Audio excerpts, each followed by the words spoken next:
Tuesday morning, push day. Today's a lighter day, so we're gonna do higher reps, lighter weight in the 10 to 15 rep range for my core movement, which is gonna be the overhead press, overhead barbell press, remember?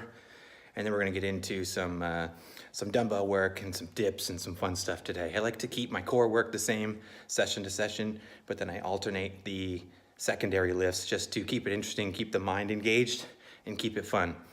So a little bit late start today just because there's no school and we got hammered last night with snow. So it's hard to see. There we go. So I'm gonna have to go out and shovel, and all my meetings for the morning got canceled at work, so I got time, so I slept in a little bit. But let's get this on and crush this push workout.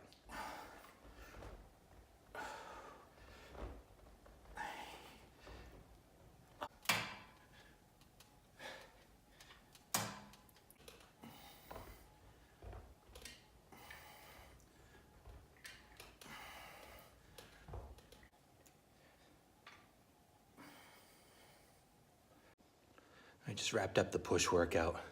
Put a lot of emphasis on the upper area here. You know, I find that because I'm thick-waisted and I have a short torso, I really need to focus on building up here to keep the visual attraction up here and detract from the waist. So I started with the overhead press, 10 to 15 reps there, and then I did the incline dumbbell. Same issue with here, I'm running out of weight. I did the 90s for 8 to 10 reps. Tried to slow the tempo down to get more out of the weights. And then I did some weighted dips. I love weighted dips, but I try to limit how much I do them only because it really develops the lower part of the chest here, and that's not what I want. That seems to grow really fast for me, and I don't like how it looks. So I do those every other workout. Don't go to failure, just get a good pump. And I do have to do them weighted. I do a 25-pound plate around my waist just to get into that 12 to 15 rep range. And next I went on, I did some high incline dumbbell flies. So a 45-degree angle, really stick the chest out, pull the hands almost back behind the ears and contract that upper chest there. Yeah, I really like that exercise a lot. And then I did some individual work for the shoulders, some leaning lateral raises. I do unilateral work every other workout. You know, sometimes I'll do seated dumbbell laterals, and then I'll do the individual.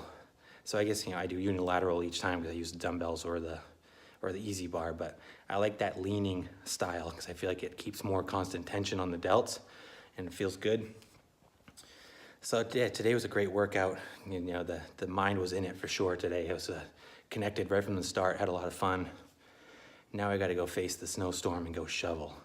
So I'm gonna grab some breakfast and then head outside. I just got done shoveling. Thankfully, our neighbor is such a nice guy, he plows us out. So it was all plowed, I didn't have to do a whole lot. But the best thing, look at the mailbox. The mailbox is still up. It was a heavy, wet snow. I think if it was gonna get knocked over, it would have for sure. But my little contraption worked. So no digging the mailbox out of the snowbank, out of the woods. So now, chores done at home. Gotta get dressed and go to the day job. This was my cardio. Feels like the cardio for the week. The snow was so heavy. I only had to do a little bit in front of the garage and up the walkway, but it was so wet and heavy. Each shovelful was like 50 pounds, it felt like. Oh, Thursday night in the office right now, getting ready for tomorrow's work day. I've got a meeting tomorrow with one of my mentors at work, one of the executives in my company. So now I'm researching some good questions to ask. I always try to be very prepared and not waste any of these people's time because they're doing me a favor by dedicating this time to me, even though it's only half an hour. I want to pack it full of good quality questions so I can gather some really useful information. I've been doing this for a couple of years now anyway, and it's really helped me advance my personal life and my career life. So really trying to be prepared here and ask some good, deep, pointed questions.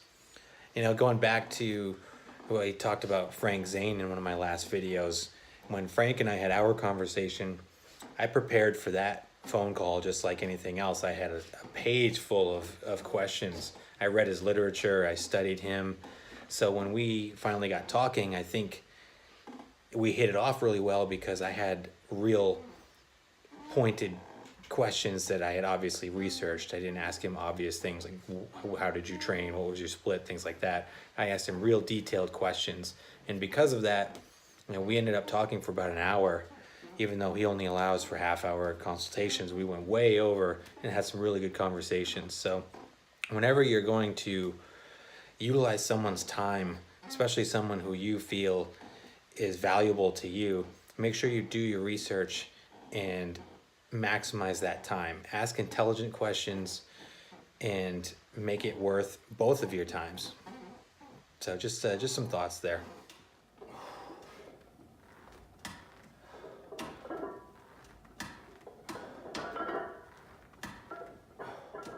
Friday morning leg session. Just wrapped up my working sets on the leverage squat. It's that machine right back there. I use this as my core movement on leg days because I developed PFPS, which is patella tendonitis in my right knee. So I had to take a break from barbell squatting. I was squatting heavy twice a week for a few months, and I think that's what caused it. So I've eliminated barbell squats and leg extensions and been using this machine and lunge variations instead.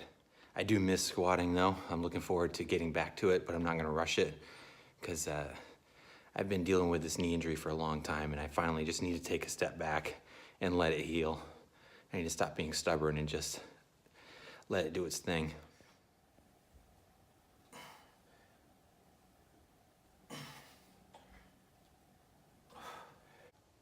I gotta say too, I'm loving the progression on this program. That weight that I was just doing on the leverage squat, a month ago I could get that for 7 for my working set. Today I got it for 10, and I even used it for my back off sets because it felt light enough that I could have kept going. I try to keep it on the 6 to 10 rep range days. I try to keep it around RPE 9.5. Today was probably an 8 with that weight. So big gains in progress. And then I used that same 320 for my back off sets, which is about a 20-pound gain compared to last month. So making really great progress. Loving it so far.